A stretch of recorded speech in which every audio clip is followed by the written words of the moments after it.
à ce podcast de sorcellerie.net. Mon nom est Dead Breeze et je suis en compagnie de Zelda. Bonjour! Allô, allô! Ça va bien?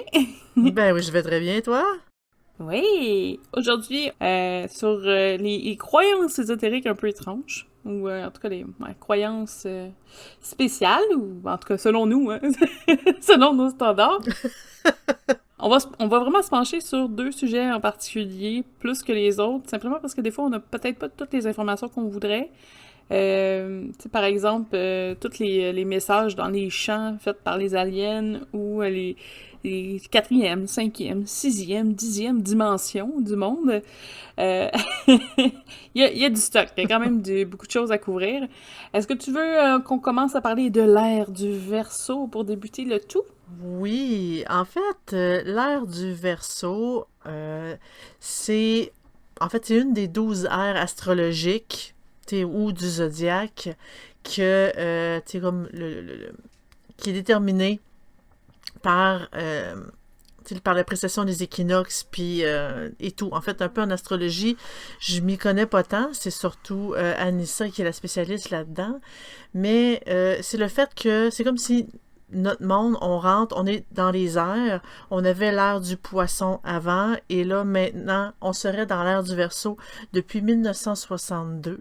L'ère du Verseau, en fait, c'est une étape de l'évolution humaine, selon les croyances du New Age, qui est caractérisée par, la technologie, le progrès, la raison critique, pensée scientifique, la liberté, puis bla bla bla bla bla. Bon. En fait, l'ère du Verseau signifierait le début d'une paix universelle et d'une harmonie retrouvée, selon les croyances New Age. Le point culminant serait en 2012, la supposée fin du monde des Mayas, qui signifierait la transformation, l'ascension de l'humanité vers des sphères plus élevées. Mais il y a un certain auteur qui s'appelle Rudolf Steiner, que lui, il pense que l'ère du Verseau débuterait en 3573. Quand même. Il me semble que on dirait un chiffre pris au hasard. Ouais. En fait, ça signifierait le début de la constellation, en fait, le milieu de l'ère du Verseau. Parce que lui, il croit que l'ère du Verseau, c'est un processus, c'est en développement. Elle aurait commencé en 1962, mais vu que c'est en cours de développement, il pense que vraiment l'évolution suprême, l'ascension, la transformation et tout se ferait surtout dans le milieu de cette ère-là, qui serait en 3573. Et de là que je me dis de façon spontanée comme ça, ils sont donc bien longs les airs. Mais c'est vraiment au niveau d'une croyance New Age, comme quoi que cette ère-là serait vraiment un tournant de l'humanité pour que on puisse vraiment évoluer vers une paix universelle, vers une évolution spirituelle assez élevée. Je trouve ça quand même fort que la paix universelle prenne autant de temps à se faire, quand même. Parce qu'il me semble que toutes les époques, c'est ça, là.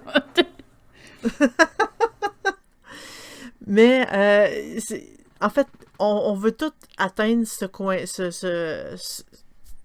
but-là, mais on dirait que on veut toujours, ça arrive bientôt. C'est comme les personnes qui croient que Jésus-Christ va revenir, comme revenir à la vie, va revenir parmi nous.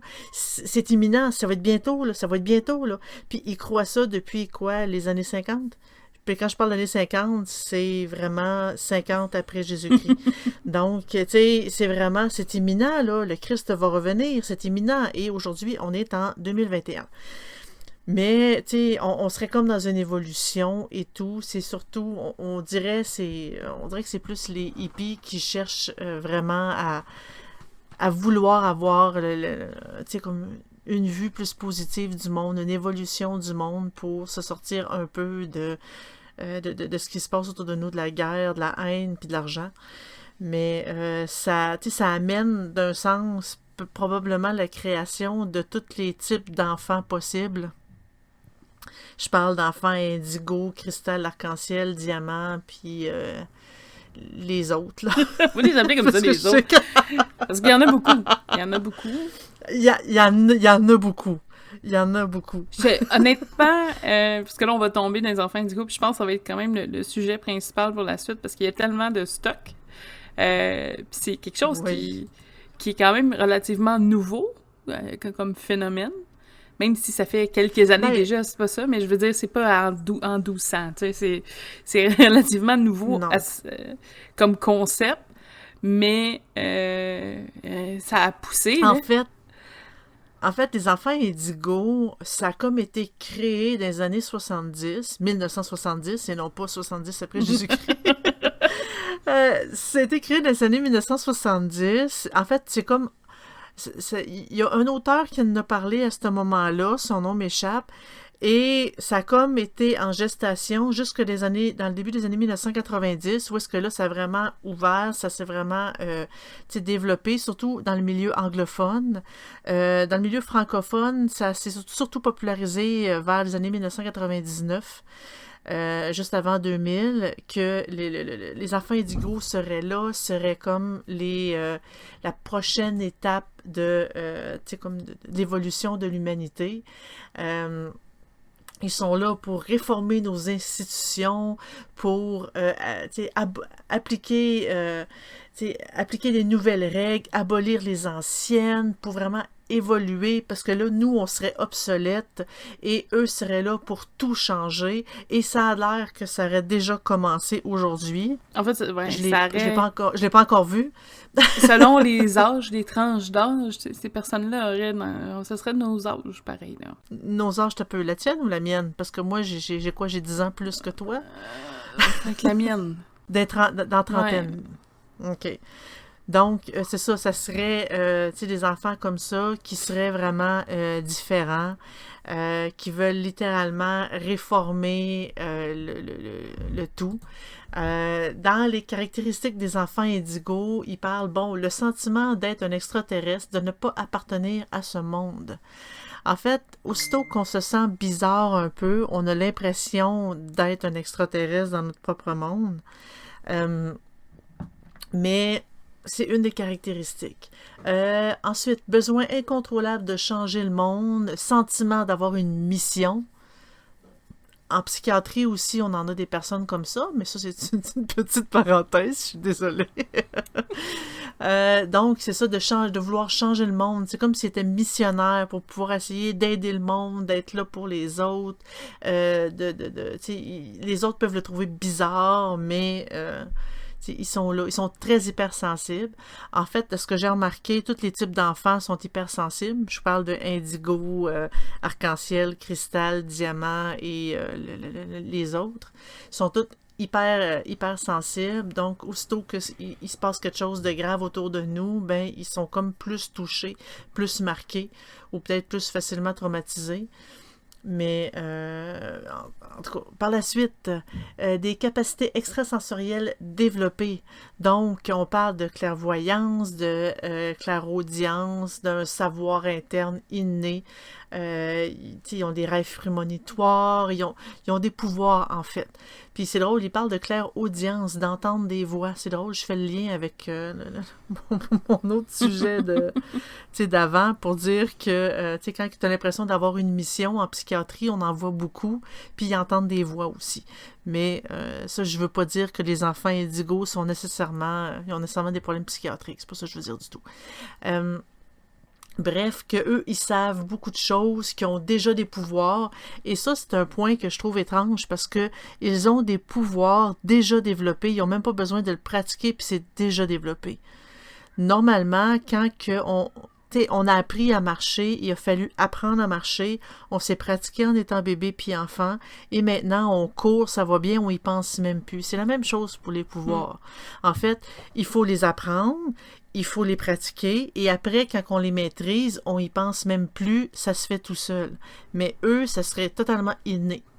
Totalement. Tu sais, comme dans les films, là. Par la suite, ressentir les vibrations des autres, des animaux, des plantes, de la nature. En fait, aussitôt qu'on est connecté avec l'énergie, c'est facile de le faire. Mais eux, ça serait naturel. recherche et ressenti permanent de connexion avec quelque chose de plus grand que lui, le divin ou de l'univers. Donc, eux, ils se connectent de façon naturelle à tous les plans supérieurs. Ils ont besoin d'être seuls et d'être connectés de se connecter eux-mêmes à la source. La source, c'est encore là, c'est tout ce qui est supérieur, tout ce qui est dans le grand. Besoin de vivre sa vérité intérieure. Ça, je pense que c'est tout le monde qui... Tu sais, des fois, on dirait que ça nous touche toutes. C'est toutes des caractéristiques qu'on pourrait toutes dire, ben moi aussi. Ne pas supporter l'injustice, la méchanceté, le mensonge et la corruption. C'est des personnes qui sont intègres. Là, je fais une petite pause. Je fais une petite pause tout simplement pour dire, c'est parce que l'intégrité, c'est pas un terme qui est récent. Il y en avait avant aussi, là. Mais ils seraient incapables de mentir. Bon, donc ensuite, besoin de se sentir libre, ils sont précoces, ils ont besoin d'aimer et d'être aimés, besoin d'harmoniser, de créer la beauté en lui puis autour de lui, sentiment d'être anormal, ils se rejettent lui-même, ils sont persévérants, ils ont une alimentation spéciale, genre qu'ils veulent pas manger de la viande, ils veulent pas tuer d'animaux pour manger, etc. Ressentir des fortes crises d'angoisse face aux séparations. Ils ont des visions paraissant utopiques pour dire que le monde devrait être beau, devrait être ci, devrait être ça. Donc, tu sais, c'est toutes les caractéristiques des enfants indigos qui démontrent un peu que ça nous ressemble un peu tous. C'est pas des caractéristiques qui sont très récents, mais reste que, quand un enfant a tout ça, ben, il serait un enfant indigo.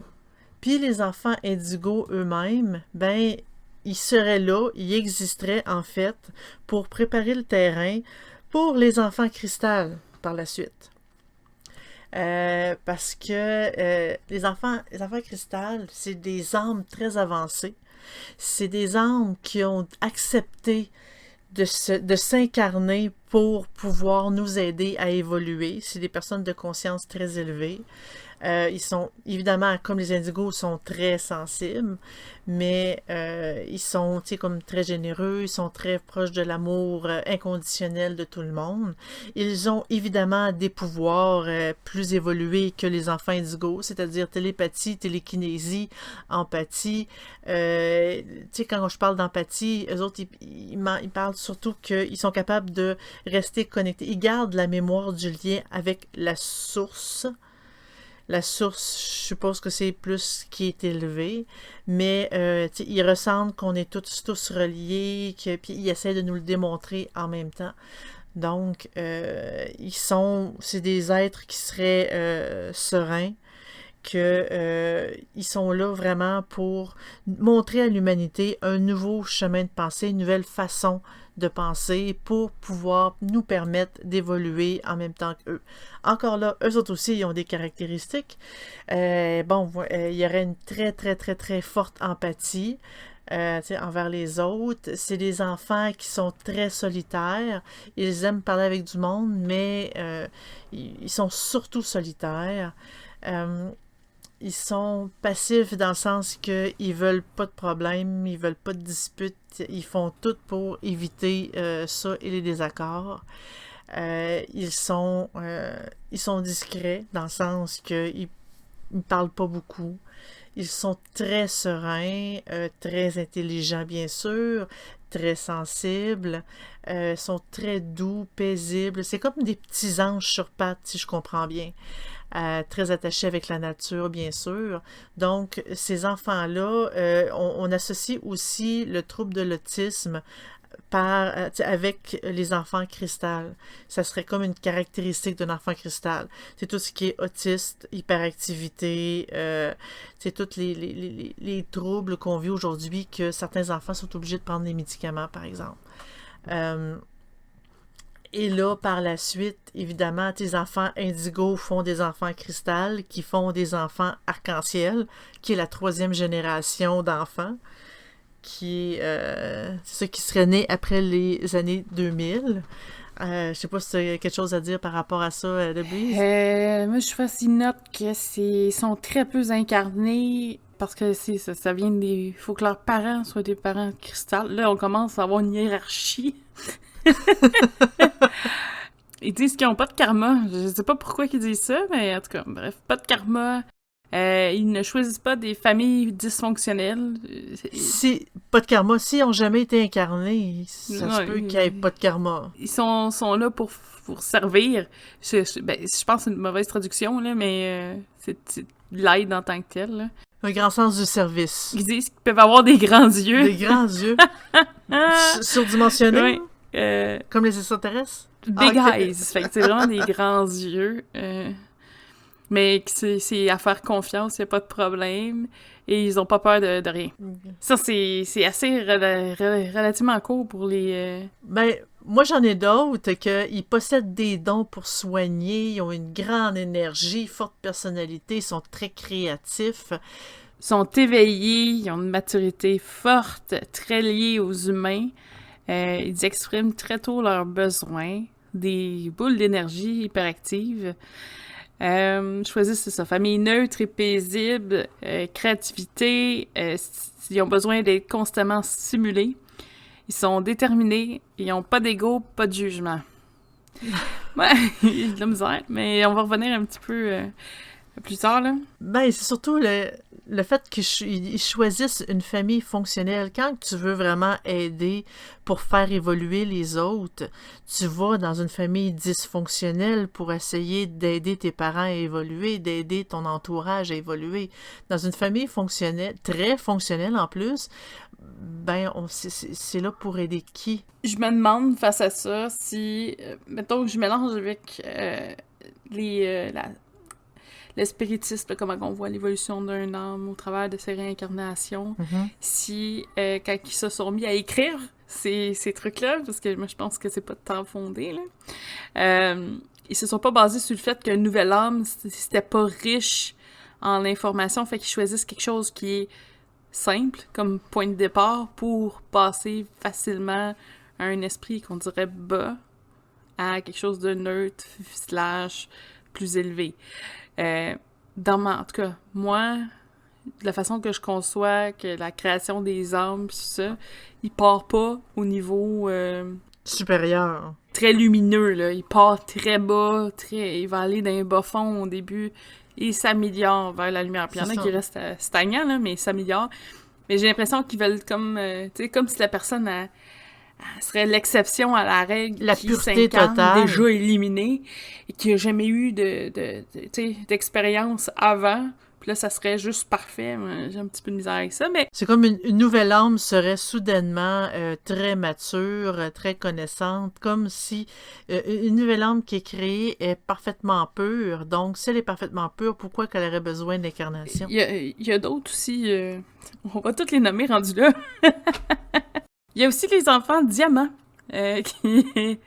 parce que faut tout utiliser les images les plus classiques en minéraux. Les enfants diamants, eux, seraient conducteurs d'énergie et de lumière. Ils sont invisibles lorsqu'ils sont dans l'ombre, mais lumineux quand ils tapent, tu sais, ils touchent à la lumière. Spécial quand même.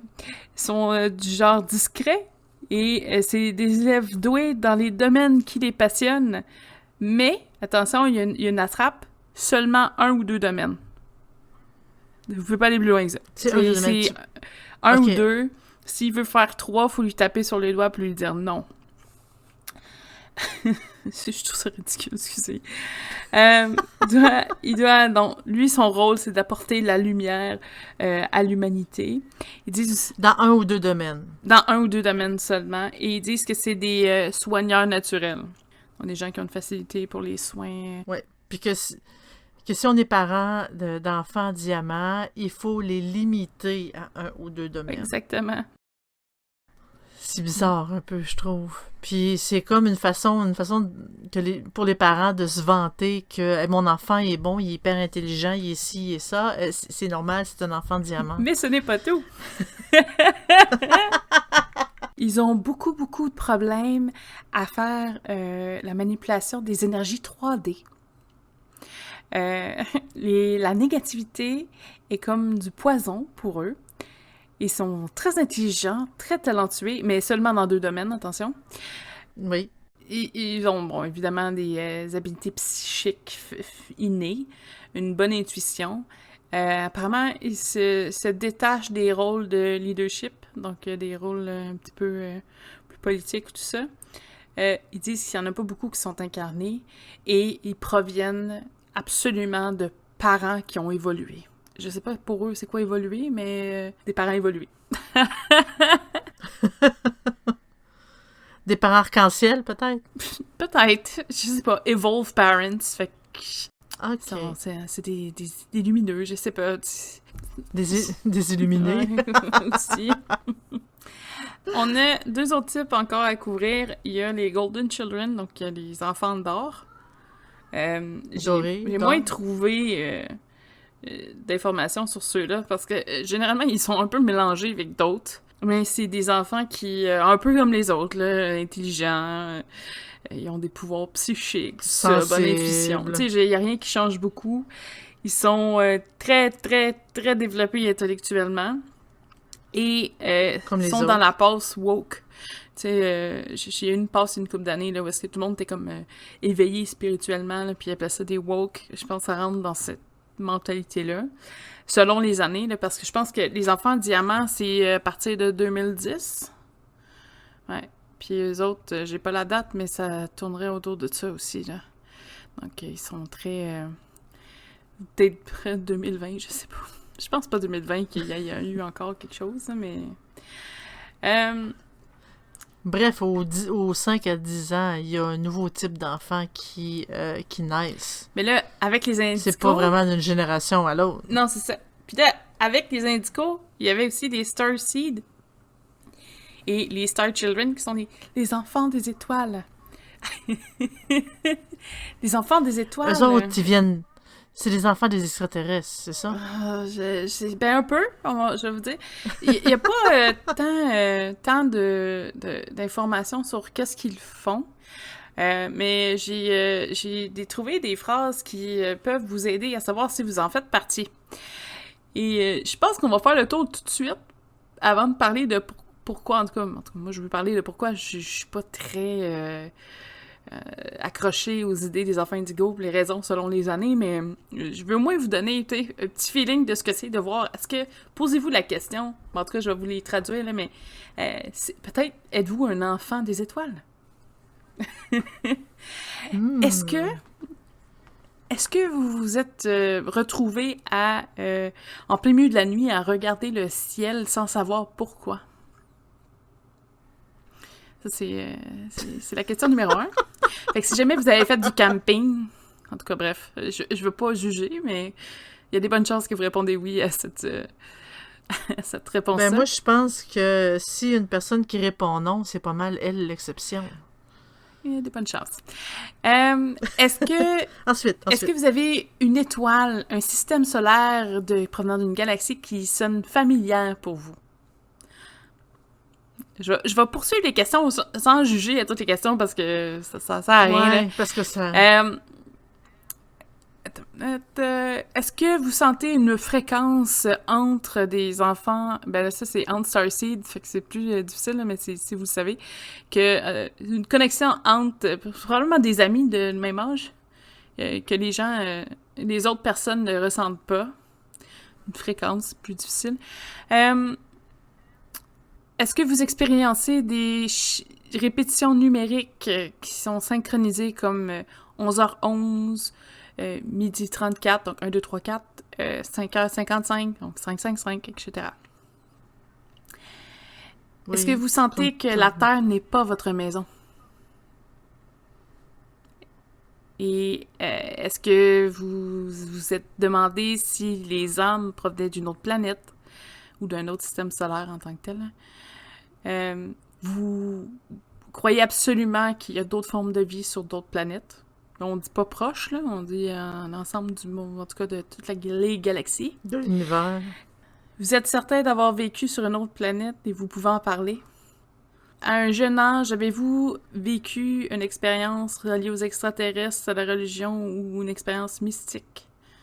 Avez-vous déjà rencontré des aliens ou des formes extraterrestres multidimensionnelles ou un être de lumière? Avez-vous déjà fait une communication télépathique, physique ou non physique avec une entité alien? Est-ce que vous recevez des communications d'une autre source de haut, de taux vibratoire? Avez-vous un sentiment intense et urgent de remplir une mission? Êtes-vous hypersensible à la lumière, au son et aux odeurs?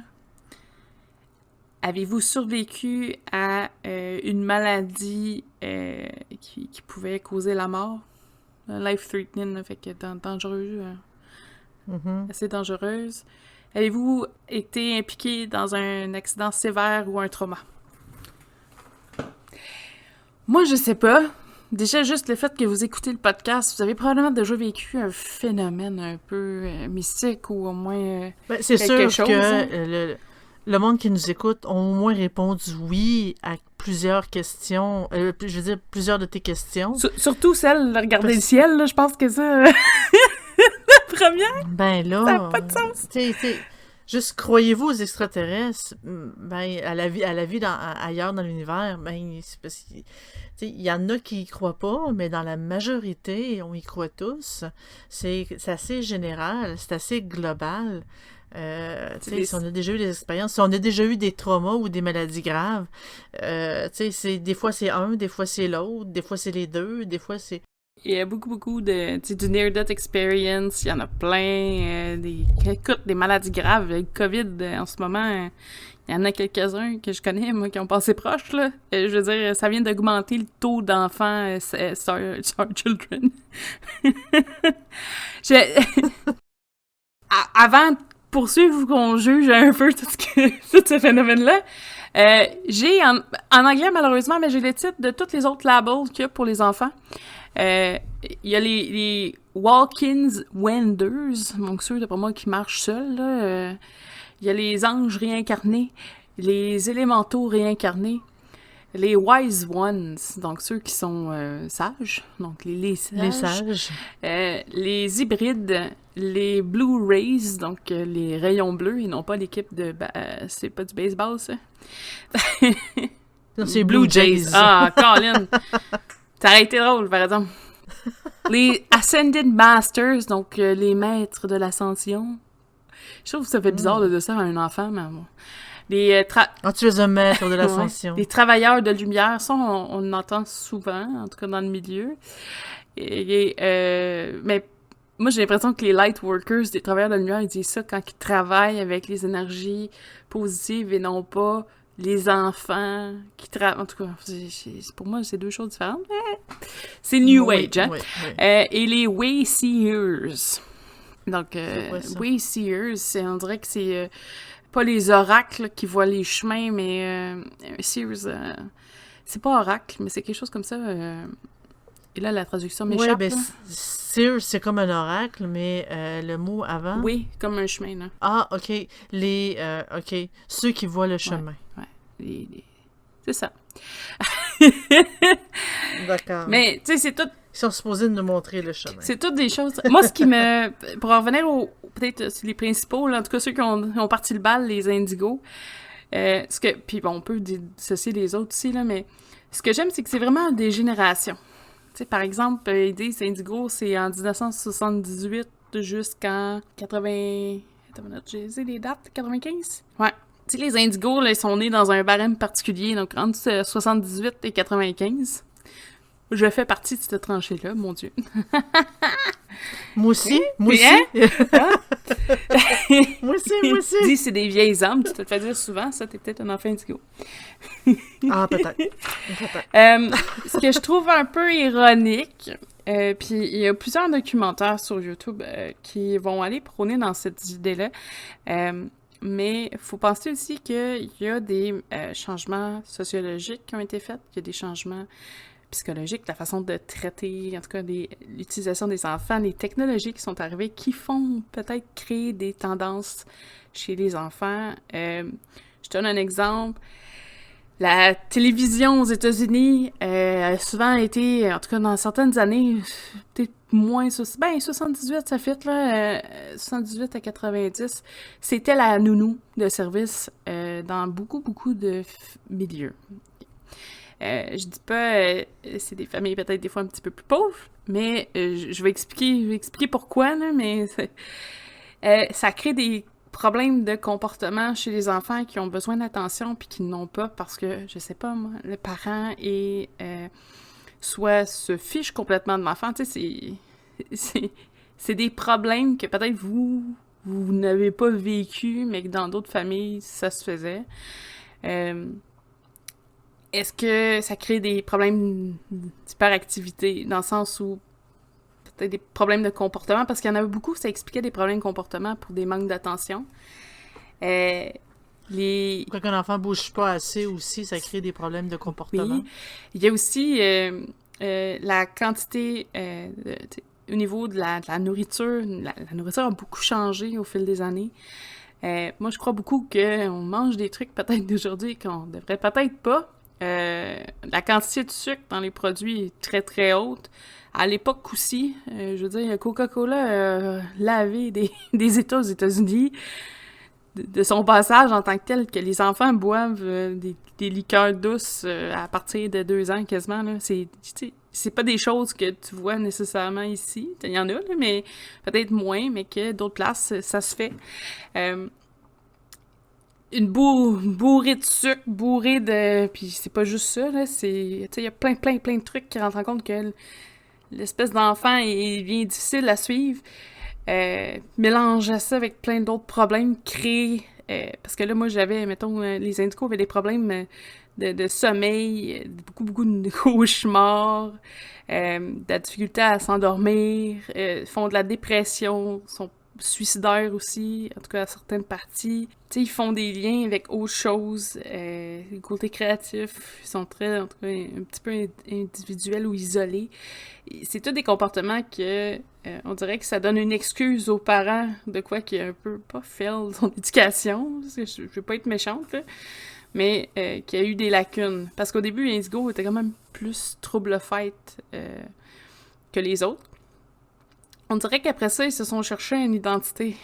Tu sais, là, c'est des enfants, des enfants indigos, ou en tout cas des très jeunes enfants.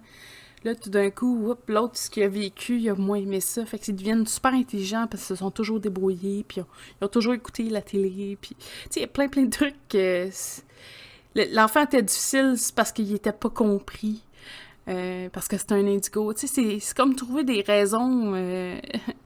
à des trucs qui avaient peut-être pas lieu d'être ou en fait qui ont jamais peut-être jamais existé. Je m'excuse hein pour il y en a qui croient à ça 100% puis c'est juste j'ai pas la même vision de la chose. Il y a des gens qui ont des sensibilités là, énergétiques plus faciles que d'autres, il y a pas de trouble, mais de là à dire que leur aura a une couleur. Si vous faites des photographies d'aura dans des magasins, parce que moi j'en ai vu, on avait un où est-ce que j'habitais avant, qui faisait ça. Je l'ai jamais fait faire, parce que pour moi c'est du Photoshop, là. C'est pas... c'est tellement évident que c'est un filtre que je comprends pas les gens qui payent 100$ pour prendre une photo d'eux avec un cercle de couleurs, là. Pour vrai, là, et puis mettre ça, là, plein de grosses lumières photographie, là, mais... Tu le vois que c'est un programme qui fait un rond là, autour, là, c'est pas... Ils prennent pas une vraie aura, là. De toute façon... c'est du charlatan. Je vais pas être méchante là-dessus, parce que ça se peut qu'il y ait des auras, puis parce que c'est nos énergies, puis ça se peut qu'il y ait des couleurs, il y a pas de trouble, j'ai aucun problème avec ça, mais moi, il y a pas personne qui m'a dit la même information sur ma propre aura, fait que je me dis, peut-être qu'on est juste zéro là. Tu sais... on voit peut-être pas les couleurs de toute la même façon, puis ceux qui voient des auras, ils les voient peut-être pas de la même façon un à l'autre, puis c'est correct, c'est pas... Mais j'ai beaucoup de misère à dire que c'est parce que là, lui, il a un aura mauve, puis qui est troublé, que ça en fait un être extraordinaire. Non, je pense aussi que l'effet de l'enfant roi, là, c'est pas mal mes années, là. Le phénomène de... Ou c'est peut-être l'année d'après, les générations d'après. Ben, c'est le phénomène où est-ce que les enfants, les parents laissaient les enfants décider pour tout, quand que les enfants n'ont pas la maturité ni l'expérience pour pouvoir décider. Ouais, je pense, ben, en tout cas, moi, ça m'a pas affecté, mais Non, moi non plus. je pense à la génération en dessous. Pas mon... En dessous, tu veux dire après toi? Mais, tu sais, ça tomberait avec quoi, les cristaux? Cristaux, les enfants cristal, Ouais, je pense que ça tombe. Ouais. Ça tomberait avec les 95, enfants ouais. cristal. Je suis 88, surprise. Fait que ça aurait du sens une génération de plus, là.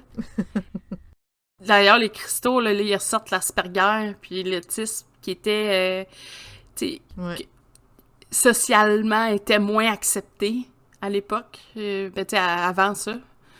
Puis que là, il commençait à être plus accepté au niveau social, puis là, ça donnait une raison de plus.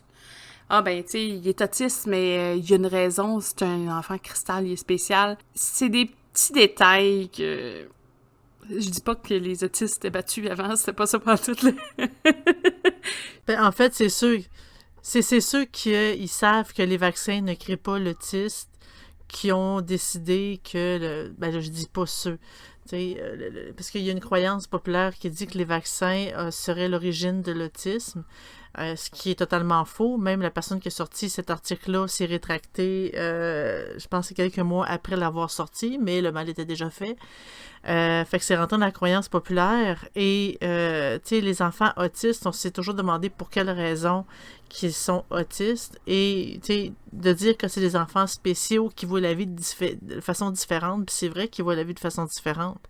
Mais, automatiquement, le type d'enfants, je pense que c'est ça, les enfants cristal, qui ont été associés aux enfants autistes. C'est pour dire qu'ils sont spéciaux, ils veulent nous aider à évoluer et tout, mais tu sais, c'est des enfants qui sont dans leur monde, sont... Empathiques, qui sont connectés à la nature, aux animaux, mais généralement, les personnes qui ont ces syndromes-là le sont. En tout cas, ceux que j'ai connus, Oui. moi, l'étaient très. Mm-hmm. Tu sais, ce que je trouve là, tu sais, il y en a un, là, des cristaux préfère les repas végétariens et les jus au lieu de la nourriture régulière. Je trouve ça spécial, là, comme statement, là, mais Mais j'ai ça, les repas de végétariens, c'est pas de la nourriture régulière. apparemment pas pour cette référence-là. Parce que, tu sais, des fois, on peut prendre un repas végétarien, par exemple, tu sais, on se fait un repas de salade verte, ou de salade de légumes, il n'y a absolument aucune viande, il n'y a absolument rien, c'est végétarien 4+, puis c'est un repas régulier, là. C'est pas un repas spécial. Tu sais, c'est ce qui est, à mes yeux, vraiment, c'est ça. Je trouve que c'est une façon d'essayer de se donner peut-être un peu de courage pour ceux qui trouvent ça difficile, Ouais. mais de trouver une raison sur un problème qui a pas lieu d'être en tant que tel. Là, c'est pas, ben pourquoi il est turbulent? C'est parce que, tu sais, c'est un enfant cristal, il est awake, là, tu sais, il est plus allumé que les autres, là. Bof. C'est pour trouver un coupable, en fait. Pour dire pourquoi qu'il est comme ça, ce n'est pas de ma faute, donc faut que je trouve, tu sais, comme ben, ce n'est pas de ma faute, c'est certains parents qui se déculpabilisent comme ça, pour dire, bon, ben, c'est un enfant cristal, c'est normal qu'il brise, tu sais, qu'il brise tout, puis qu'il fait, tu sais, qu'il est turbulent. Là, je dis n'importe quoi, là, mais c'est un exemple. Donc, tu sais, le parent, lui, il se déculpabilise de son comportement envers l'enfant, du manque d'attention qu'il lui donne et tout, en ayant trouvé un autre coupable du comportement de l'enfant. Eh oui. Puis c'est vrai que ça a des répercussions aussi sur le comportement à long terme. Quelqu'un qui se fait dire qu'il est spécial depuis jour 1. Tu sais, un enfant, il sera jamais pas spécial, en tout cas, à moins d'une famille vraiment croche, là, mais je veux dire, un enfant, surtout ceux qui arrivent dans des milieux déjà corrects et paisibles, là. Mais en tant que tel, un enfant, généralement, est assez aimé. On voit pas ses défauts, tu sais. On veut pas voir les défauts de son enfant, mais ben, ça a mal sorti, je pense, cette phrase-là. Tu sais, dans le sens où, tu sais, je sais pas, j'ai l'impression qu'un parent voit son enfant comme une petite perfection avec des petits accros à corriger, là, mais comme quoi que, tu sais, il travaille vers... Tu sais, il verra pas que c'est un cave, il va voir, il est intelligent, mon enfant, puis c'est correct. Là. Ouais. Je sais pas... c'est bien rare qu'on va voir un adulte dire, mon enfant, moi, il est idiot, puis non, généralement... il est intelligent, puis s'il y a des lacunes, ils vont travailler avec l'enfant pour corriger les problèmes ou les petites problématiques, tout ça. Puis, en tout cas, pense qu'un adulte sensé ou un parent sensé, c'est ce qu'il fait. Je peux pas parler, je parle des On enfants, veut... mais j'en ai pas. Ben, Je pourrais te laisser parler là-dessus. oui, en tant que maman, je veux dire, tu sais, oui, nos enfants ont tendance à voir ce qu'il y a de plus beau. Évidemment, ben, tu sais, certains parents que eux veulent absolument et refusent de voir le négatif de leur enfant, mais tu sais, c'est sûr que c'est bien de connaître leurs défauts, de les voir et de les accepter, mais un parent veut toujours ce qu'il y a de mieux pour leur enfant, veut toujours lui donner ce qu'il y a de mieux, tu sais, pour qu'ils vivent, tu sais, vraiment tu sais, tout, tout ce qu'il y a de mieux. Bref, je me répète, mais je veux dire ce que je veux vraiment dire, c'est que quand un enfant a une problématique, normalement, un parent veut l'aider à régler cette problématique-là. Et non pas simplement trouver un coupable pour dire il est de même parce que c'est comme ça, parce que c'est un enfant cristal ou arc-en-ciel, et je peux rien y faire, donc je ne fais rien. Ça sent un peu la paresse, un peu. Ouais, ben c'est ça. Je trouve que c'est la solution facile au problème. Oui, t'sais. oui, définitivement. Puis au lieu d'aller chercher peut-être plus une raison de... il manque quelque chose qui provoque un comportement qui sort. Tu sais, des vieilles âmes, là, j'ai pas peur à croire ça. Je trouve ça intéressant qu'ils l'ont inclus là-dedans, mais vu que c'est un symptôme, c'est des explications sur la réincarnation, c'est un peu normal. Là. Mais la vieille âme, je l'ai juste vue dans l'Indigo, d'ailleurs. Là, j'ai pas vu la espèce de caractéristique qui se répétait ailleurs. Là. Tu sais, le sentiment, puis le sentiment d'avoir une vieille âme, c'est commun chez beaucoup de personnes, là. C'est pas quelque chose de nouveau. Il y en a qui se le font dire, qui le sentent pas. Il y en a qui le sentent, puis c'est tout, là. Il y en a qui ont vécu des vies passées, puis tout ça, avec le phénomène de la réincarnation, comme je dis, avec moi, ce que je vis ou ce que je crois avec le spiritisme, ça explique un peu ça. Tu sais, c'est toutes des choses que... Il y en a un, là, les questions, là, où est-ce qu'il dit, vous voyez des chiffres répétitifs, là, c'est pas quelque chose de nouveau de voir 11h11, puis 1, 2, 3, 4 pour midi 34, puis tu sais, c'est toutes des choses que ça nous frappe une fois, puis souvent, ça nous frappe parce qu'on recherche à aller chercher les prochaines fois, ça va être quelle heure qui va être identique ou quel chiffre. C'est des addons. Mais c'est les heures qu'on a plus tendance à remarquer parce que c'est tout le même chiffre. Tandis que, tu sais, si on regarde, il est 13h52, on le remarquera pas, ce chiffre-là. Oui, on va avoir vu l'heure, mais on le remarquera pas. On fait juste remarquer ce qui est plus frappant, ce qui est plus... ce qu'on considère étrange. Mais ça veut pas dire que c'est rare qu'on voit ça. Je crois qu'on a tous vu à 11h11, un midi 12, ou 13h13, ou peu importe l'heure. C'est quand même assez fréquent, mais c'est juste que les autres heures, on les remarque pas. Puis tu sais, tout ce qu'il disait de... Est-ce qu'on croit à une autre vie dans une autre planète? Puis est-ce qu'on pense qu'on vient d'une autre planète? Ça se peut. Il y a des choses qu'on n'a pas de réponse. Dans le spiritisme, par exemple, là, tu peux te réincarner en humain comme tu peux te réincarner dans beaucoup d'autres choses, même si c'est pas décrit.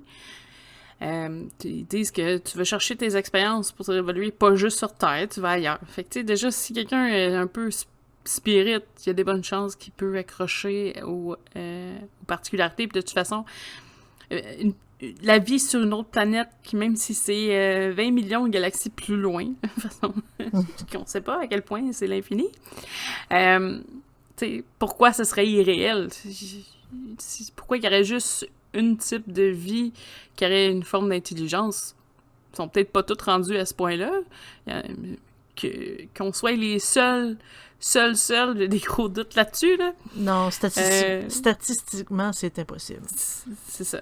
Il y a probablement autre chose. Qui se rende à nous, c'est un autre complètement un autre sujet.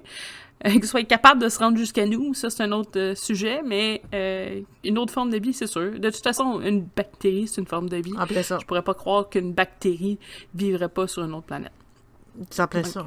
Surtout que la vie est arrivée sur Terre sur une météorite. À moins que vous croyiez la théorie d'Adam et de Ève. Mais tu sais, si la vie est arrivée sur Terre avec une météorite, c'est difficile pour moi de croire qu'il y en avait juste une météorite qui avait le seul grain de vie. Puis peut-être... Puis même là, toute la forme, la végétation, tout ça, il y avait tellement de choses qui ont poussé, puis... Je sais pas pour la météorite, par exemple, là, ça, je suis moins... mais tu sais, n'importe quoi, là, écoute, la nature en tant que telle, avec le développement qui se fait, l'oxygène, les protons, les neutrons, tous les trucs scientifiques, c'est propice à ce qu'il y ait une forme de vie. Fait que je peux pas croire que sur une planète qu'on ne connaît pas, ça se reproduise pas, ce phénomène-là. Puis de toute façon, s'il y aurait juste un dieu, on va y aller comme ça, là, ou plusieurs dieux qui régneraient sur juste une planète, pourquoi qu'il aurait créé 300 millions d'autres test subjects à côté? Là? Ouais, tu sais, créer les étoiles, c'est une chose, mais c'est parce que là, on est en train de découvrir qu'il y a des planètes qui tournent autour de ces étoiles-là. Ça commence à être compliqué juste pour qu'un dieu décide de fabriquer une planète. Pourquoi il était sur un gros projet d'art plastique. Comme dans Lucifer, il était dans son bac à sable puis il s'est un petit peu perdu. Mais tu sais, c'est ça. C'est toutes des choses que... On dirait qu'ils veulent te faire croire que, ben, tu sais, c'est parce que ça aussi, ça existe. Mais oui, c'est juste logique que ça existe. C'est pas... je sais pas, peut-être de montrer leur point. Là. C'est sûr qu'il y a d'autres pensées des anges qui se réincarnent, les élémentaux. C'est dépendamment de votre culture. Dire que ton enfant, c'est... un esprit de l'eau ou du feu, parce qu'il se passe XX truc à côté, c'est une chose, là. Et ça, c'est des pensées peut-être plus personnelles ou des visions peut-être plus personnelles de la chose. Moi, j'ai pas cette vision-là, malheureusement, mais c'est quelque chose qu'effectivement... Là, moi, ce qui me travaille, c'est que c'est un trend, tu sais, c'est parti, là, quelques années, puis... Ça continue. Je pensais que ça va arrêter à Indigo, là, mais... Ouais, visiblement non, mais moi, ce que je trouve le plus étrange, c'est que les enfants Indigo, la première idée serait venue en 1970, mais que les premières naissances seraient en 1978. Fait qu'ils en ont parlé pendant 8 ans, mais c'est quelqu'un qui a comme sorti ça, mais ça n'existait pas encore. Je trouve ça bizarre, un peu. Des fois, quand on compare des dates, qu'on compare des événements, on se rend compte que il y a des illogismes souvent. Sauf que ça a commencé à partir de des auras. Je t'explique. En tout cas, moi, du côté que j'ai, c'était une médium, en tout cas, qui se déclarait telle qu'elle. Nancy Ann Tapp, qui avait commencé en 60 à faire des recherches sur le sujet, puis en 70, elle avait sorti le livre Understanding Your Life Through Color, qui expliquait que selon la couleur de ton aura, t'avais peut-être un destin différent à suivre. Mettons, là, j'ai pas lu le livre, là, je m'excuse, mais j'ai l'impression que... Parce qu'il y a eu un boom des couleurs d'aura, puis un petit peu avant aussi, j'imagine. Je n'étais pas née, mais j'imagine. Peut-être pas en photo comme aujourd'hui, là, mais il y avait un phénomène de, tu sais, de toute façon, tu rentres dans une boutique ésotérique, tu te touches au Ouija, là, ils disent que ton aura est teintée de plein de picots, là. Fait que je devine que dans ces années-là aussi, tu devais nommer 2-3 caractéristiques de ta personnalité, puis d'un coup, t'étais rendu la couleur bleue, vert, jaune, orange, rouge, quand t'avais des penchants de personnes fâchées. Mais je crois que ça a parti de là. Puis là, à un moment donné... peut-être que le mauve, faudrait que je retrouve le livre, signifiait l'élévation spirituelle, parce que on remarque même en occulte, là, les rituels avec tout ce qui est psychique, c'est souvent le mauve qui est associé à ça. Oui, en effet. Et j'ai l'impression que l'espèce de description des couleurs psychologiques a fait en sorte que quand quelqu'un avait un enfant qui... peut-être qu'il trouvait un peu plus brillant ou qui sortait du lot, parce que souvent, c'est des personnes qui sortent du lot. Là, tout d'un coup, ils allaient montrer leur enfant, prendre une photo, puis ils disaient « Mon enfant ici, il est ça et ça », et là, ils faisaient apparaître un aura mauve ou indigo. Okay? Oui. Moi, je pense que c'est parti de là.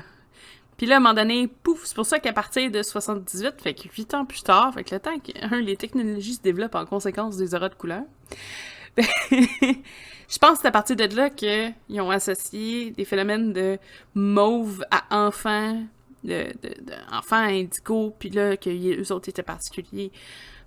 Parce qu'ils ont lu des livres, puis là, ils se sont renseignés, etc. Parce que ça prend plusieurs années avant que, mettons, un livre ait un impact. quand même, là, sur... à moins d'être un best-seller, là, mais généralement, les livres occultes, tout ça, ça prend une dizaine d'années avant que ça touche vraiment... ça fasse un impact, ses croyances, selon ce que moi je crois, en tout cas, là-dessus. Oui. Mais je pense que c'est ça qui a fait en sorte que ça a parti, mettons, en 78, que là, les théoriciens, ils ont comme, OK, ben, on a quelque chose, on tient quelque chose, puis c'est là que ça a déraillé. Dans le sens où, là, tout le monde a des enfants indigo, puis sont intouchables parce qu'eux autres, ils sortent du lot. Là, après ça, éventuellement, ces enfants-là, ils grandissent, là, en 78, là, on parle des années 2000. Tu sais, ils ont quoi, 22? 22 ans, 23, ils commencent à avoir des enfants qui sortent de là, là. Tu sais, fait que, ça... Puis, faut t'expliquer pourquoi on a un espace de à peu près, écoute, c'est 78 à 95. T'as 18 ans, en fait, dans ce lot-là. Ça, je me mélange-tu? Oui. Je fais du calcul mental, là, mais t'as 18 ans, puis après ça, whoop, c'est juste un trou de 5 ans. Puis après ça, whoop, 10 ans, puis ça y va à coup de tranche de 10. Tu sais, fait qu'il y a vraiment comme une non-norme, puis après ça, whoop, ça se stabilise. Puis là, on dirait que pour essayer de restreindre le phénomène, là, maintenant, c'est des gens qui sont pas incarnés avant. Fait que là, vu qu'il y a beaucoup d'âmes incarnées, ça restreint, tout ça, tu sais, ils essaient de... Ça devient vraiment du monde Parce que tout le monde spécial. peut se déclarer enfant indigo, là, ouais, c'est ça. Là, c'est vraiment plus serré, pis tout ça. Je pense que c'est un effet que peut-être eux autres, peut-être qu'il y en avait il y a des vrais enfants indigo, je sais pas, ok, honnêtement, je crois pas vraiment, mais mettons que il y en a peut-être une poignée que, oui, c'est des âmes réincarnées, qu'ils ont une bonne sagesse. Il y a des trucs qui tiennent la route, là. Mais c'est que c'est tellement vague comme description que n'importe quel enfant peut être décrit comme un enfant indigo. Moi, si je regarde la description puis je fit dans les âges, fait que déjà là, j'ai un point de mon côté. Toi aussi? Moi aussi. Mais tu sais, je me considère pas comme une tarte, là. Je veux dire, je pense que j'ai un type d'intelligence, là. Je suis pas biochimiste, mais j'ai fait autre chose, là. Côté artistique, j'ai étudié en art, tu sais. Prone to addiction, j'ai fumé la cigarette pendant beaucoup d'années. Tu sais, il y a plein de choses que je peux aller chercher. Je suis peut-être pas intuitive ou avec des capacités psychiques extraordinaires, mais communiquer avec les morts, moi, je le fais. Fait que je me dis, ça me touche aussi Oui. là-dedans. Mais je suis sûre que, tu sais, on se reconnaît tous là-dedans un peu. C'est comme l'astrologie. C'est fait exprès, là. C'est comme l'astrologie. Quand on commence à lire des descriptions, puis aujourd'hui, tu sais, comme il va vous arriver telle chose, on peut toutes les lire, puis se rendre compte que le trois quarts, tu sais, ça nous concerne aussi. Il y en a que vous allez rencontrer quelqu'un, mais c'est sûr qu'on va rencontrer quelqu'un dans une journée, à moins de rester enfermé dans la maison. Mais c'est comme très, très, très général qui fait en sorte qu'on se reconnaît tous là-dedans. Parce qu'on s'entend, il y en a un, c'est prône à l'insomnie, la difficulté de dormir, les cauchemars, la difficulté ou la peur de tomber endormi. Je veux dire, c'est quand même 4 gros morceaux. Moi, je dors pas depuis que je suis kid. Je dors pas beaucoup. Je dormais de jour. En tout cas, j'ai tout... Ça, c'est ma définition d'une nuit, là, mais je me considère zéro indigo en passant. Là. Je fais juste montrer que, tu sais, j'ai déjà fait des dépressions, j'ai déjà eu des idées suicidaires très jeune, là, fait longtemps, là, mais peut-être pas jusqu'à la tentative, là, mais je me suis, tu sais, je l'ai faite, ça, mais tout le monde, une fois dans sa vie, fait une petite dépression. Je te dis pas, c'est pas la dépression du siècle, mais on tombe tout down, on a un blues, puis ça va pas bien. Mais il faut le vivre, ça, tu sais. Juste les dépressions saisonnières, là, quand que c'est l'hiver, qu'on manque de soleil, puis que là, on se sent plus amorphe, on se sent pas très bien, puis... T'sais, on le vit tous à un moment donné. Si c'est pas une fois par année, ça peut être 2 fois par année que, bon, ouais, ça va pas trop bien au travail, il nous arrive ci, il nous arrive ça, on est un petit peu plus déprimé, on file un peu moins bien. C'est comme, c'est des événements de la vie courante, normale. Puis c'est ça. C'est des choses qu'on vit, puis je pense qu'il y a un certain point, il faut que tu vives des petits moments peut-être plus dépressifs, là, je vais dire ça comme ça, mais pour encore plus apprécier les bons moments. Oui. Parce que des fois, faut l'avoir vécu. En tout cas, je peux le dire pour moi, là, mais j'ai toujours été stable financièrement. J'ai déjà eu une passe où j'avais pas une scène, là.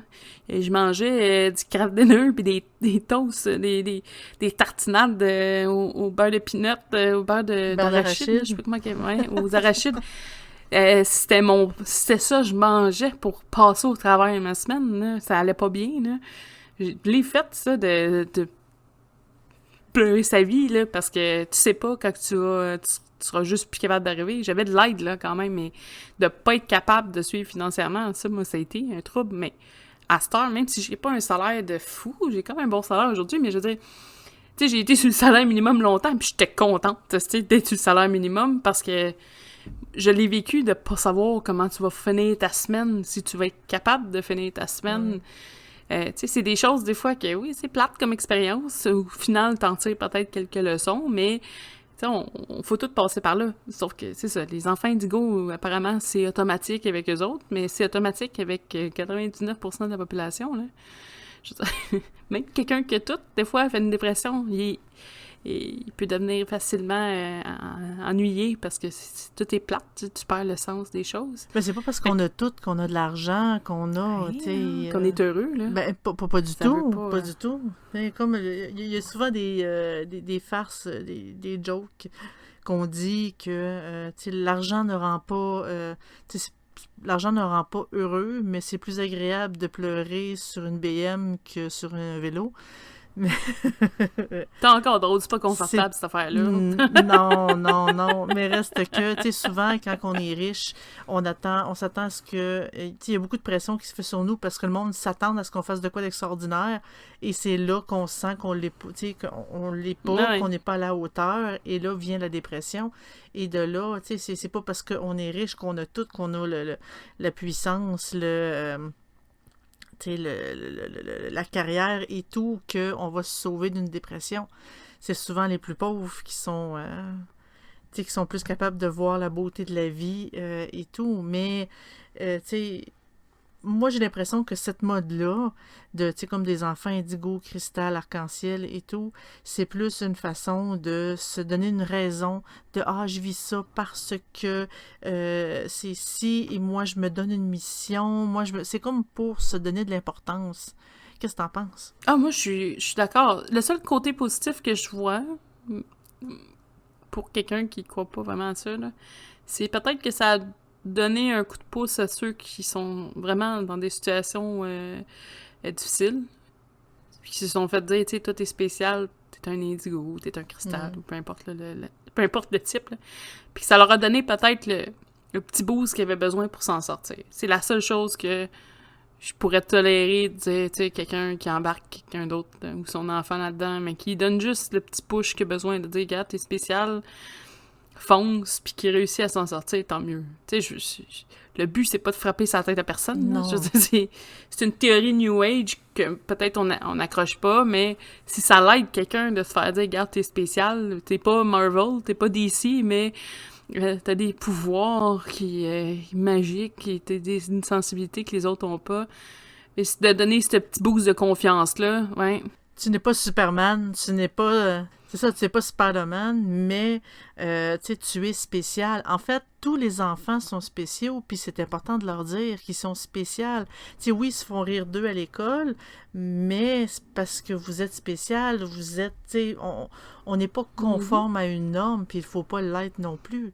Il faut vraiment, tu sais, se développer dans toute son imagination, dans tout son potentiel qu'on est, et non pas ce que les autres voudraient qu'on soit. Puis je pense que la marginalité au niveau des enfants aussi est beaucoup plus acceptée aujourd'hui qu'à l'époque. Fait que je pense que c'est aussi, Ouais. tu sais, ça tend peut-être à détruire doucement. C'est pour ça peut-être la raison ou pourquoi il y a moins de réincarnation dans les dernières générations de ces couleurs-là. Là. Parce que des petits garçons avec les cheveux roses puis les ongles avec du colorant, maintenant, il y en a. Tu sais, moi, il y en avait pas à mon époque. Là. C'était mal vu. Ben non, c'était mal vu, puis les parents empêchaient ça. Maintenant, les enfants, oui, tu veux te mettre, un garçon peut se mettre tu sais, du cutex, tu sais, du colorant rose sur les ongles, ben pourquoi pas, vas-y, c'est pas plus grave que ça, puis c'est pas pour ça que l'enfant va, tu sais, on le sait aujourd'hui que, par exemple, l'homosexualité, ça ne s'attrape pas, c'est pas quelque chose que c'est encouragé par les parents, tu l'es ou tu l'es pas, et tu sais, c'est pas, tu sais, aujourd'hui, on est plus ouvert, je sais qu'il y a certains endroits, certaines familles qui ne le sont qui sont moins, qui ont besoin d'évoluer. Puis c'est justement, tu sais, quand on parlait plus tôt d'enfants qui naissent dans des familles, tu sais, comme très stables, c'est justement, les enfants ont l'habitude de naître dans des familles instables, dans des familles pour essayer de justement, tu sais, pour les faire évoluer, il faut casser leur idée. Tu sais, un enfant homosexuel, en fait, qui naît dans une famille qui est homosexuelle, dans la famille qui refuse ce genre de concept-là, ben la famille n'a pas le choix tu sais, d'y faire face et l'enfant peut les aider à évoluer pour essayer de briser ces tabous-là. De là, tu sais, le but de... normalement, un enfant, quand on choisit sa famille, ben on choisit une famille qui est peut-être moins fonctionnelle pour pouvoir aider les parents à avancer, aider la famille à évoluer pour justement permettre à l'humanité, en bout de ligne, de génération en génération, de pouvoir plus évoluer et de devenir vraiment, tu sais, une humanité plus spirituelle, plus, tu sais, sage et paisible. Mais de là à dire qu'un enfant qui naît dans une famille, tu sais, comme non dysfonctionnelle, c'est, tu sais, moi, dans ma tête, il y a une cloche qui sonne pour dire c'est bizarre. Mais j'ai l'impression que c'est les gens qui sont dans le New Age, tout ça, peut-être qui voient pas leur famille non plus comme dysfonctionnelle, on s'en cachera pas, là. Donc, c'est ça, quelqu'un qui se plonge dans la spiritualité, puis qui voit son milieu comme sain, sans tâche, c'est sûr qu'il va se créer... Parfait. Ben oui, il va se créer une histoire qui est en lien avec ça, dans son milieu parfait, c'est là qu'il a eu son enfant, puis que là, lui, est spécial. Tu sais, je veux dire, c'est tout un principe psychologique qui tient pas nécessairement la route, mais qui fait plaisir à l'ego. C'est en plein ça.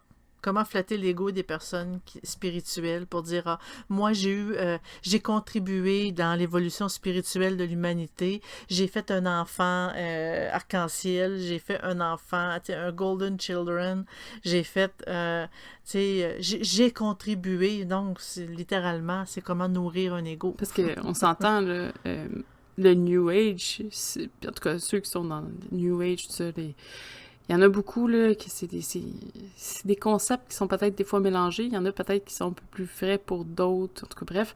Mais c'est quelqu'un qui est woke, pour rester dans les thèmes récents, éveillé, qui a sa spiritualité, fait son yoga dans sa maison, parfaite, éco-responsable, va avoir un enfant, l'amène pour prendre une photo. Puis ça, on s'entend, là, ceux qui vont là, ben, généralement, ils ont une tendance à croire, hein. Tu sais, je veux dire, en tout cas, si tu vas avec le courant, photographe fait une photo, une manipulation sur Photoshop, la personne toute énervée, elle a un enfant avec toutes les couleurs de... Parce que moi, des aura arc-en-ciel, là, j'ai pas entendu ça souvent, là, mais... Non. Maintenant, un aura arc-en-ciel, la personne, là, elle reçoit... C'est comme un médium, là, en tant que tel, cette philosophie-là. Là. Quand tu vas avoir un médium frauduleux, là, puis tu y comptes toute ta vie avant de te faire demander à qui est capable de contacter pour toi ou s'il est capable de contacter un parent, tout ça. Là. C'est la même chose. Tu sais, ils vont te dire, ben oui, je parle à ta mère, puis là, te fait dire que telle situation, que, entre parenthèses, tu y as parlé 5 minutes avant, c'est à cause de ça, puis elle va se trouver plein de raisons, là. Je parle pas d'un bon médium, je parle d'un type frauduleux, là. Pour les photographies d'aura, c'est la même chose, là. Quelqu'un, il saute sur place parce que là, l'aura de son enfant, là, c'était vraiment important, là. Dépendamment de la réaction qu'il va avoir pour avoir la photo, dépendamment des détails qu'il demande, personne va y mettre une couleur en fonction de ça. Pour impressionner, pour... Ouais. Pour vendre. C'est ça. Parce que c'est plus facile de vendre quelque chose à 100$ à quelqu'un qui est intéressé à ça. Là. Écoute, il va y en donner 1000 s'il faut pour avoir la réponse qu'il veut. Combien doivent y aller 3 fois par semaine? Tu sais, je veux dire, c'est pathétique, mais qu'est-ce que c'est des choses qui arrivent. Là. C'est ça. Mais tu sais, justement, pour se sentir plus important, il y en a aussi qui inventent d'autres concepts. T'sais, pour sortir un peu de ces sujets d'enfants-là, j'ai lu quelque part un auteur que lui, il a dit qu'il a été contacté, qu'il a eu une communication avec une entité de l'au-delà du voile qui s'appelle Cryon,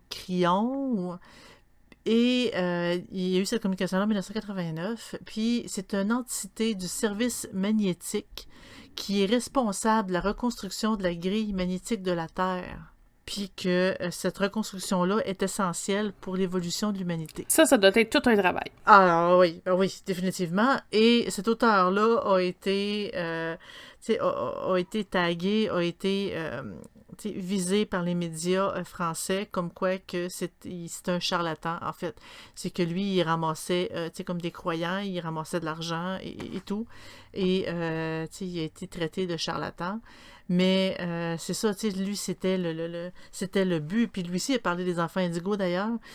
Mais il y a plusieurs croyances, plusieurs auteurs que moi j'ai parlé à tel type d'entité, il m'a dit telle chose, donnez-moi de l'argent, je vais vous le dire. Regarde, c'est... En gros, là, c'est malheureux, mais c'est souvent des personnes, puis je dis pas tout le monde, c'est pas tout le monde qui a un chemin spirituel, qui veulent le montrer aux autres, qui sont mal intentionnés, là. Souvent, c'est une infime partie, mais c'est qu'ils font mal, là. Mais il y en a qui abusent des systèmes. Hey, une croyance comme ça, qui sort de nulle part, tu peux faire de l'argent avec ça, là. Tu sais, c'est ça qui est triste, parce qu'il y a tout le temps le côté money making, là, tu sais, c'est pas super le fun. Ouais, le côté mercantile. Ouais, exactement. Je pense qu'on a fait un petit peu le tour. Oui. Pour ce qui est, pour nous écouter, donc vous avez toujours Spotify, vous avez toujours YouTube aussi et toutes les plateformes de podcasts qui contiennent sur Céleri.net. À tous les samedis à 8h30 au Québec, donc à 2h30 en Europe, on a un streaming. Des fois, c'est des unbox, des fois, on parle de sujets. Des fois, Zelda a fait des petits mini-cours sur certains thèmes. C'est super intéressant, d'ailleurs. Des petites présentations. Des petites présentations. On a aussi le podcast qui peut être écouté en live les samedis quand on a accès à pouvoir le faire, qui sont pour nos Patreons. Vous pouvez toujours aller sur le Patreon pour nous encourager. C'est pas cher, c'est souvent 2, 5 ou 10 $ en canadien. C'est une affaire comme un maximum 7 ou 8 € par mois. Maximum, ça c'est la plus grosse, mais sinon c'est 1,47 je pense, en euros. Je suis pas les stats, ça, mais c'est vraiment cher. Fait que c'est le prix d'un café. C'est vraiment pas cher. Non, c'est vraiment pas cher. C'est par mois, ça nous aide beaucoup. Et vous avez accès à tous nos podcasts avant les autres. Vous avez accès à des articles sur Céleri.net avant les autres, des fiches. Vous avez accès à des vidéos avant tout le monde. Donc, c'est vraiment avantageux pour le petit... Aussi, vous avez la sortie 2 semaines à l'avance sur les podcasts pour le Patreon. Et vous pouvez nous suivre sur Facebook. On est relativement calme ces temps-ci, mais vous avez au moins les nouvelles de chaque semaine, qu'est-ce qui se passe, qu'est-ce qui s'en vient. Et je crois que ça fait le tour. Oui! Merci beaucoup d'avoir été avec moi aujourd'hui, Dead Breeze, pour parler de ce gros sujet-là. On va en avoir un autre la semaine prochaine. Ça sera une surprise. Surprise! Sur ça, on vous souhaite une excellente semaine et on se revoit la semaine prochaine. Au revoir!